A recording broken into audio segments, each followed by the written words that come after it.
Good morning, viewer. Bindas here. Here's the breaking news. Trump encouraged Putin to de-escalate the Ukraine conflict during a recent phone call, highlighting U.S. military strength in Europe. U.S. President-elect Donald Trump has urged Russian President Vladimir Putin to not escalate the war in Ukraine. The Washington Post reported he made the remarks during a phone call from his Mar-a-Lago estate in Florida on Thursday, just days after his emphatic election victory over Democratic candidate Kamala Harris.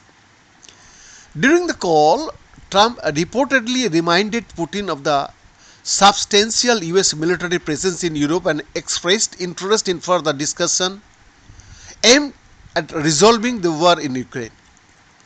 According to several anonymous sources cited by the Post, Trump emphasized the need for an end to the conflict and signaled a willingness to engage in future talks with Moscow on the issue.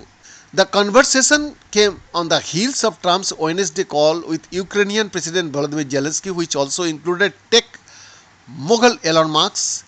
Zelensky described the call as excellent, expressing optimism about continued dialogue and cooperation with the incoming administration.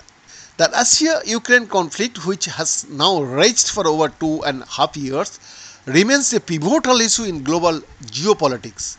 In recent months, both sides in the war have made moves in as possible efforts to gain leverage ahead of eventual negotiation, with Ukraine seizing a chunk of Russian territory and Moscow's troops making advances in Ukraine. The weekend brought the biggest drone attacks yet from both sides. Russia fired 145 drones at Ukraine overnight, Zelensky said, while Russia said it had downed 34 Ukrainian drones targeting Moscow on Sunday. Behind this exclusive report.